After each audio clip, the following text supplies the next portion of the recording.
Au milieu de l'espace, l'équipage de l'USS Callister remarque un vaisseau ennemi qui approche. Pendant qu'ils discutent de la marche à suivre, l'ennemi ouvre le feu et le Callister subit de lourds dégâts. Le capitaine Daly fait voler le vaisseau dans un amas gazeux pour charger leurs canons, même si cela met aussi leur bouclier en danger. Une fois les canons chargés, ils parviennent à tirer sur le vaisseau ennemi. Daly contacte ensuite l'autre vaisseau pour parler au méchant Baldak, lui proposant de le laisser partir s'il rend le cristal mythique. Baldak refuse, alors Daly ordonne à son équipage de tirer à nouveau pour détruire le vaisseau ennemi. Le système indique que Baldak s'est échappé, mais le groupe célèbre quand même la victoire et Daly embrasse les deux femmes de l'équipage. Cependant, ceci n'est pas réel. Cette fantaisie appartient au vrai Daly, qui travaille chez Callister Inc. comme directeur technique. L'entreprise est responsable de Infinity, un jeu vidéo de réalité virtuelle accessible via une interface neuronale. Daly a conçu un niveau privé dans ce jeu qui simule son émission préférée Starfleet. Et il utilise ses collègues comme personnages. Comme il le traite mal au travail, Daly se venge sur eux dans la simulation. Un jour, Daly rencontre la nouvelle programmeuse Nanette, qui est une grande admiratrice de son travail. Ils discutent un moment mais sont interrompus par Walton, le PDG de l'entreprise. Lui et Daly ont lancé le projet ensemble, mais Walton est le visage principal et dit que Daly est juste le matériel.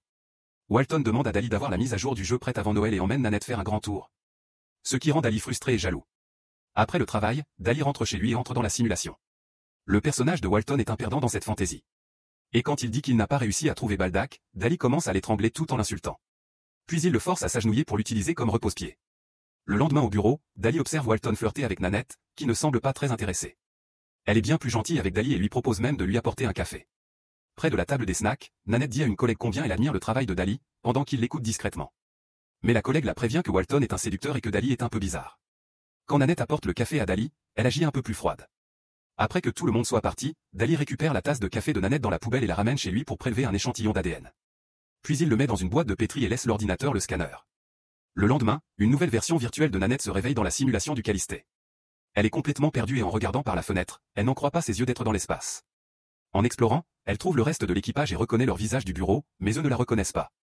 L'équipage lui explique qu'ils sont des copies numériques des vraies personnes piégées dans le jeu de Daly. Il a prélevé leur ADN après qu'ils l'ont énervé pour des raisons absurdes comme pas assez souri ou l'avoir surpris à fixer. Ils ont été créés il y a de nombreuses années et se demandent comment vont leur vrai moi aujourd'hui. Nanette panique et refuse de croire qu'elle n'est pas réelle. À ce moment-là, les lumières s'allument pour annoncer l'arrivée de Daly et Nanette s'enfuit aussitôt. Elle trouve une porte au bout du couloir et tente de l'ouvrir à coups de poing, mais ses mains se mettent à briller. Son corps entier devient du code et elle est téléportée sur le pont principal, où Daly la présente aux autres avec un nouveau nom. Nanette refuse de jouer le jeu, alors Daly claque des doigts et fait disparaître son visage, ce qui la fait s'effondrer car elle ne peut plus respirer. Il continue de lui demander de se soumettre, et quand elle hoche la tête, il lui rend son visage. Ensuite, Nanette aide les autres à localiser Baldak et il le trouve sur une planète nommée Ranoch. Daly et la majorité de l'équipage sont téléportés à la surface de la planète, et pendant que Daly scannait la zone, Nanette demande une arme à ses coéquipiers. Ils doivent lui expliquer que les armes de l'équipage sont fausses. Et que seule celle de Daly est réelle, ce qui signifie qu'ils ne peuvent pas mourir à moins qu'il ne les tue lui-même. Soudain, le groupe est surpris par Baldak qui apparaît pour invoquer un énorme monstre. Mais la créature se fige lorsque Daly met le jeu en pause car sa pizza vient d'arriver. Une fois sa nourriture en main, Daly retourne dans le jeu et dit qu'il y a une femme nue non loin pour distraire Baldak. Ce qui lui permet de tirer. Le monstre s'enfuit de peur tandis que son maître tombe et supplie qu'on l'achève. Daly refuse de le tuer, affirmant que cela va à l'encontre du code de la flotte. Après cela, l'équipage célèbre une nouvelle victoire à bord du vaisseau. Daly embrasse les femmes comme d'habitude, mais quand il essaie avec Nanette, elle le gifle. Daly pense à la punir mais annonce que pour aujourd'hui il fera preuve de clémence. S'il n'a pas sa coopération demain, elle sera punie. Après le départ de Daly, l'équipage explique que les baisers de Daly ne sont que des contacts de lèvres sans langue. Sans parler du fait qu'ils n'ont pas de parties intimes. Ils ont l'entrejambe lisse comme des poupées. Furieuse, Nanette est déterminée à se venger de Daly et utilise l'ordinateur du vaisseau pour accéder au code du jeu. Elle entre dans le système de messagerie et envoie un email à son vrai moi, expliquant que des gens sont prisonniers dans l'ordinateur de Daly. La vraie Nanette est confuse et demande à Daly s'il lui a envoyé une invitation au jeu. Il répond que ça devait être un robot spammeur et lui demande de supprimer le message. Devenant suspicieux, Daly se connecte depuis l'ordinateur du bureau. Il commence à crier sur tout le monde, alors Nanette avoue rapidement qu'elle a fait cela pour sauver les autres. Daly s'apprête à la punir mais un autre membre de l'équipage demande de la clémence car elle est nouvelle et apprend encore les règles. Faisant semblant d'accepter, Daly transforme plutôt cette femme en monstre. Révélant que la créature qu'ils ont affrontée auparavant était aussi un personnage puni. Il dit à l'équipage de déposer cette nouvelle créature sur une planète et rappelle à Nanette de bien se comporter avant de partir. Quelque temps plus tard, Nanette remarque un trou de verre à proximité et son impact sur l'ordinateur du vaisseau. Ce qui signifie qu'une mise à jour du jeu est en cours d'installation. Elle se précipite pour dire au reste de l'équipage que s'ils pilotent le vaisseau dans le trou de verre, ils peuvent détruire le vaisseau et mettre fin à ce cauchemar. Nanette planifie déjà comment attirer l'attention de son vrai moi pendant que tout l'équipage accepte d'aider, sauf Walton. Il est terrifié par Daly car au début, quand il n'était que deux, Daly avait amené une copie de son fils. Daly a forcé Walton à regarder son enfant être éjecté dans l'espace, où son corps a gelé et s'est fissuré. Walton sait que s'ils se rebellent, Dali les ramènera juste pour encore plus de torture, car ils conservent leur ADN dans un frigo. Nanette dit à Walton qu'ils voleront aussi l'ADN, ce qui le convainc d'aider. La prochaine fois que Dali se connecte, Nanette prétend coopérer et annonce qu'un signal de détresse vient d'une planète voisine. Elle le convainc aussi d'y aller seul avec elle. Une fois sur la planète, Nanette enlève ses vêtements et entre dans le lac en flirtant avec Dali pour le faire la rejoindre. Dali enlève aussi ses vêtements et laisse tomber son contrôleur, que l'équipage téléporte aussitôt dans le vaisseau. Avec ce contrôleur, l'équipage pirate le compte cloud de Nanette pour trouver ses photos intimes. Il l'envoie à la vraie Nanette avant de l'appeler, disant que si elle ne veut pas que ses photos soient publiées sur des sites osés, elle doit suivre leurs instructions. Quelques instants plus tard, la vraie Nanette s'introduit sur le balcon de Dali et commande une pizza à cette adresse. L'équipage renvoie le contrôleur à la planète et Dali entend l'alerte de la sonnette. Alors il met le jeu en pause. Pendant que Dali ouvre la porte, la véritable Nanette s'introduit dans l'appartement et vole les échantillons d'ADN. Elle remplace aussi sa manette par un jouet factice avant de s'échapper. Quand Dali essaie de rejouer, il ne peut pas se connecter au jeu. L'équipage téléporte Nanette de retour sur le vaisseau et commence à voler vers le trou de verre, mais ils doivent se dépêcher avant que la mise à jour ne soit terminée. Malheureusement, Dali a une manette de rechange et revient vite dans le jeu. Lorsqu'il réalise qu'il a été abandonné, il cherche le signal de détresse sur la planète et trouve une navette qu'il utilise pour retourner dans l'espace. Une course-poursuite commence, forçant l'équipage à traverser une ceinture d'astéroïdes, ce qui provoque de fortes secousses et endommage les boucliers. Alors qu'ils approchent de la sortie, le vaisseau est frappé si violemment qu'il perd toute énergie. Le seul moyen de relancer les moteurs est de le faire manuellement, ce qui brûlerait vif la personne. Walton se porte immédiatement volontaire et, pendant qu'il court vers les moteurs, il contacte la navette pour insulter Dali. L'équipage entend les cris de douleur de Walton pendant que le moteur le consume.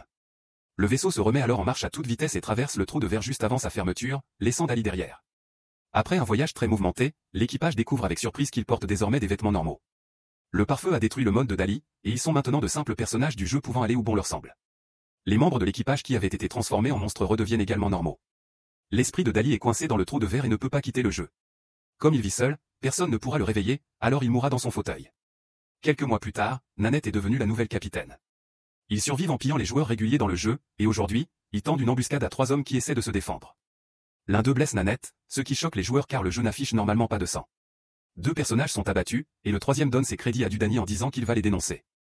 Mais comme l'équipage n'a pas de balise de joueurs, ils ne peuvent pas être signalés, alors il tue aussi le troisième.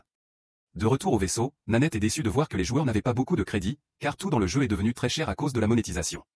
S'ils ne trouvent pas un plan rapidement, ils ne survivront pas longtemps. Dans le monde réel, Nanette travaille toujours chez Callister ONC. Dali est mort, et voir son mémorial au bureau chaque jour la remplit de culpabilité. La boîte mail de l'administrateur du jeu est pleine de messages de clients se plaignant de voleurs sans balise, mais Walton ignore le problème. Un journaliste vient interviewer Walton, et Nanette pirate les caméras de sécurité pour écouter la conversation. Le journaliste a une vidéo de la personne qui a découvert le corps de Dali, et on y voit le cloneur d'ADN sur son bureau. Cette technologie est supposée être interdite, et le journaliste fait le lien avec les rumeurs de voleurs et de sang dans le jeu, accusant Dali d'avoir créé des clones numériques. Walton nie tout et met le journaliste à la porte. Ensuite, il cherche un employé pour s'occuper des bandits, et Nanette se porte volontaire, ce qui lui vaut un accès complet au système. Dans le jeu, Nanette tente de voler un autre joueur mais marche accidentellement sur un piège, et une explosion la blesse grièvement. Le personnage s'apprête à la tuer, mais Dudani la descend en premier. Furieux, le joueur se reconnecte pour faire combattre son personnage encore à accent grave-corps contre Dudani. Cette fois, il l'empale sur un arbre, puis lui et Nanette prennent ses crédits et fuient. Mais le joueur envoie sans cesse son personnage pour continuer la poursuite, peu importe le nombre de fois où il la tue.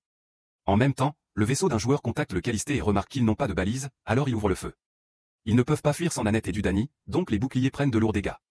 Heureusement, le duo atteint enfin le portail et retourne à temps sur le vaisseau pour échapper à leurs attaquants. Peu après, le joueur volé envoie une vidéo de l'incident à la société, et Nanette est choquée de voir son propre visage.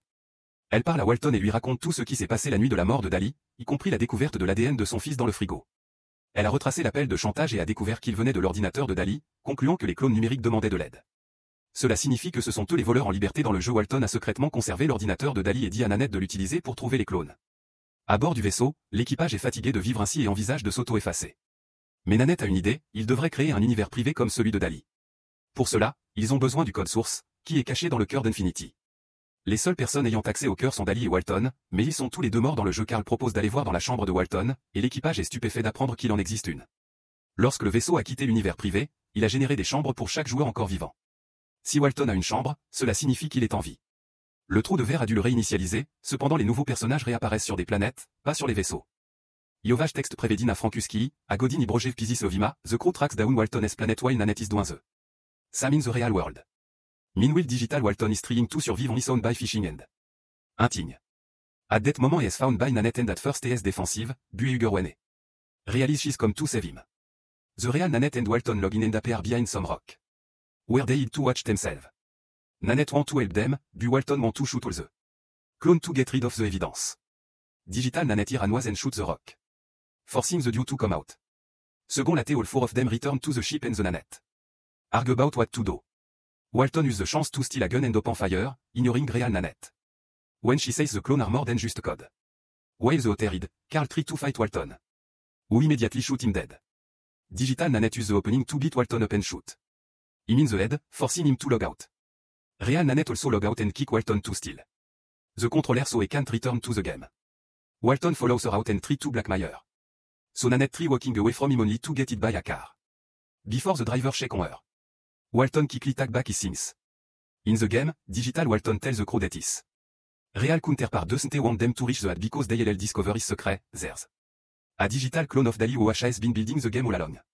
When they created the company, Walton wanted to release the game quickly but Dali couldn't work fast enough. It was Walton who had the digital clone after his investment in the dirty movie industry failed.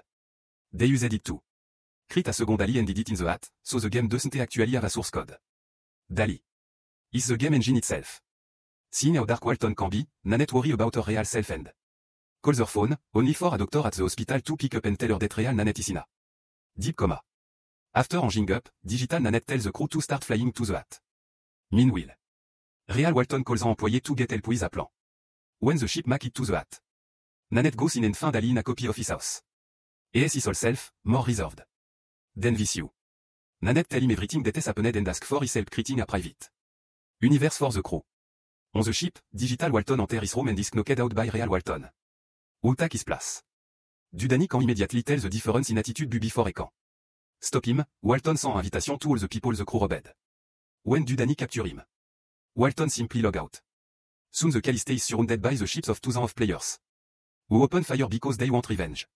While the Caliste suffer severe damage, Dali asks Nanette if she want to leave.